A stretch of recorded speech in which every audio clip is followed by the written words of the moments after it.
Punjab text book 2011 का ये question है इस तरह से कि अगर हमें जो है किसी नंबर का लॉग फाइंड करना होता है तो जारी बात है कि उसके लिए हमें करेक्टरिस्टिक और मेंटिसा की जरूरत पड़ती है। तो यहाँ पर हम आपसे सिर्फ और सिर्फ बात करेंगे जी करेक्टरिस्टिक्स के हवाले से, जिसको मैं शॉर्ट फॉर्म में फिर सी एच से रिप्रेजेंट करूंगा। यानी स्पेलिंग्स चूंकि लिखने के बजाय मैं यहाँ पर शॉर्ट फॉर्म यूज कर लूंगा, सी एच लिखूंगा ऐसे। तो किस तरह से जी करेक्टरिस्टिक फाइंड होता है या क्या इसका कंसेप्ट, अब हम इसे भी समझते हैं। चलें जी, यहाँ पर हम रिवाइज करते हैं सबसे पहले करेक्टरिस्टिक्स के हवाले से। देखिए, जब हम लॉग की डेफिनेशन पे गए थे और हमने बात समझी थी कि जब हमारे पास एक एक्सपोनेंशियल फॉर्म होती है, जैसे मैं 10 चलें कॉमन लॉगरिथम के हवाले से बात करें तो हम बेस 10 वाले ही नंबर सेलेक्ट करते हैं। हमें कहते हैं 10 की अगर एक्सपोनेंट 0 हो तो हमारा जवाब आता है जी 1, जो कि एक बहुत कॉमन बात है कि किसी भी नंबर नॉन जीरो नंबर की पावर 0 1 के इक्वल होती है। अब ये सिंबल है जी दिस इम्प्लाइज के, यानी फिर इससे ये नतीजा हम निकाल सकते हैं कि फिर हमारे पास अगर इसको लॉगरिथमिक फॉर्म में लिखा जाए तो फिर लॉग ऑफ 1 बेस 10 पे क्या होगा जी 0 होगा। यानी यहाँ पे अगर हम देखें तो करेक्टरिस्टिक 0 आया और मेंटिसा जो है वो 0.0000 यहाँ पे, यानी इसकी वैल्यूज तमाम 0 जो कि हम नहीं लिख रहे।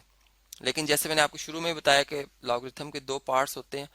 अब देखिए, इसी तरह अगर मैं जब ये बात करता हूँ कि 10 की पावर जो है वो 1 है, ठीक है, जो कि 10 के ही इक्वल है, तो इसका मतलब यानी यहाँ पे फिर भी दिस इम्प्लाइज, यानी इससे फिर अगर हम लॉगरिथमिक फॉर्म में लिखें इसी बात को मैं दूसरे अंदाज में बयान करूं, यानी इसका मतलब ये है, तो फिर मैं यूं कहूंगा कि log 10 बेस 10 पे क्या आएगा जी, ये इक्वल टू 1 होगा।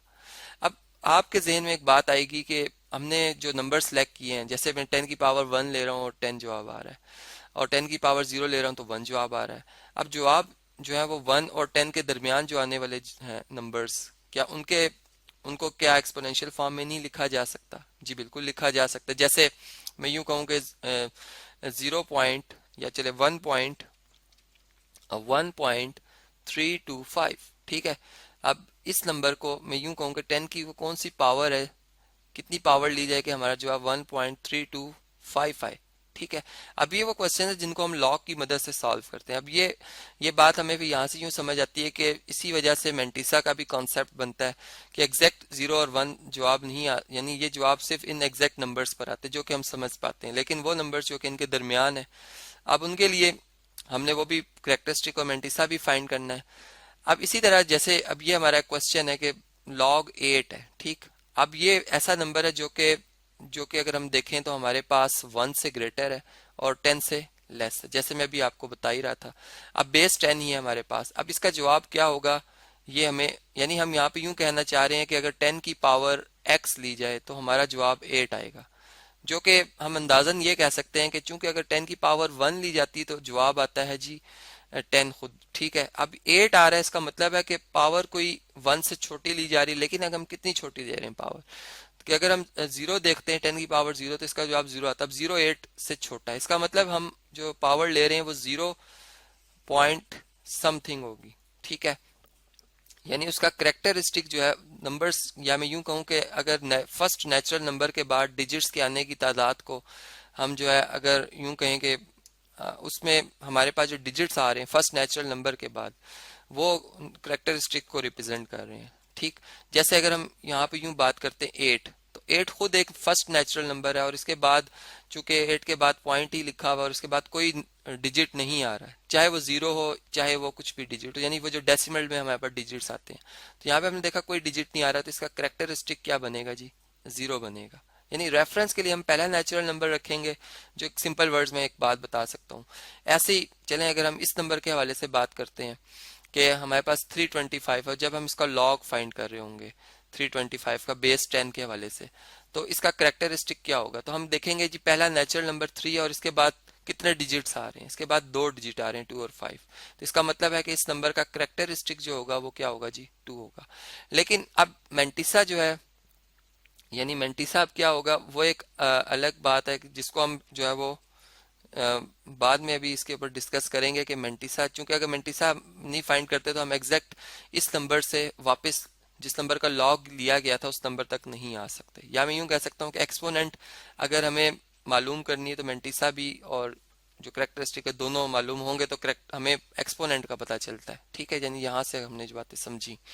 अब इसी तरह हमारे पास एक और टेक्निक, एक और वे इसी बात को समझने का, कि हम यूं कहते हैं कि हमारे पास यहाँ पर अगर आप देखें तो हमारे पास जो नंबर है इसमें पहला नेचुरल नंबर, यानी अगर मैं इसको साइंटिफिक फॉर्म में तब्दील करना चाहूँ तो मैं इसका यही रूल रखता हूँ कि मैं पहले नेचुरल नंबर के बाद एक रेफरेंस लगाता हूँ और पॉइंट को हम देखते हैं कि हमें लेफ्ट पे मूव करना होगा पॉइंट को या राइट पे। अब यहाँ पे अगर हम देखें तो हम पॉइंट को राइट साइड पे मूव कर रहे हैं, तो इसका मतलब जो एक्सपोनेंट बनेगी इस केस में राइट साइड पे मूव करते हुए पॉइंट को, वो नेगेटिव में बनेगी। ये बात आपने याद रखनी है।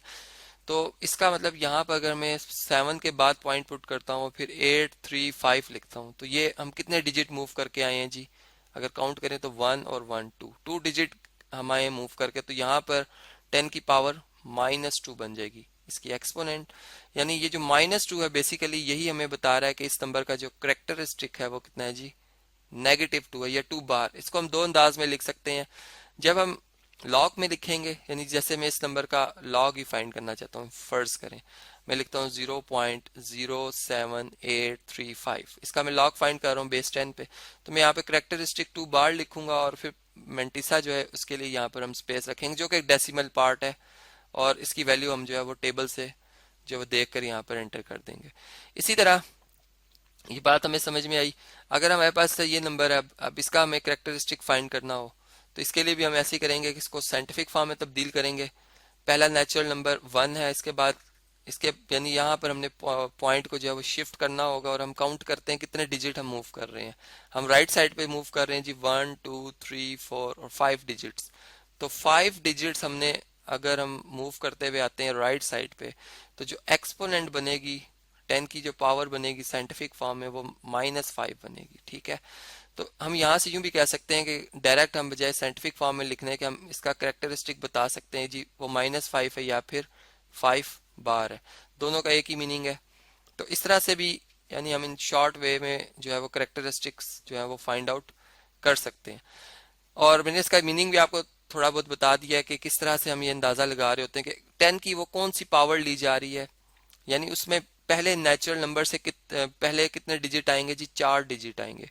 तो ऐसा कोई नंबर जैसे 0.0000 जैसे यहाँ पर लिखा ही हुआ है, 4 जीरो है और फिर 1 2 5 है। तो अगर हम 10 की पावर ये नंबर ले लेते हैं जो कि क्या बन रहा है जी? सॉरी, यहाँ पर 10 की पावर यानी यहाँ पे हम जो नंबर लेंगे उसका भी जो करेक्टरिस्टिक है -5 यानी 0.000। और अब यहाँ पे कोई नेचुरल नंबर आ रहा है, वो नेचुरल नंबर हमें नहीं पता वो 3 है 2 है या 5 है, और वो मेंटिसा से हमें पता चलेगा, यानी वो हमें डिजिट यहाँ से पता चल जाएगा। और फिर हम जब जो है वो ये नंबर लेंगे, ठीक है, 10 की ये पावर लेंगे तो हमारा ये जवाब आएगा जो कि ये नंबर लिखा हुआ है। इसी तरह इस नंबर को अगर हम देखें तो हमारे पास इसका जो करेक्टरिस्टिक होगा, अब हमने पहले नेचुरल नंबर के बाद काउंट करना है कितने डिजिट आ रहे हैं। पहला नेचुरल नंबर 9 है और पॉइंट भी उसी जगह पर है, कोई डिजिट नहीं आ रहा, पॉइंट के बाद डिजिट आ रहे हैं उसे हम काउंट नहीं करेंगे। तो यहाँ पर फिर हम यूं कहेंगे शॉर्ट वे में कि करेक्टरिस्टिक क्या जी? 0 है।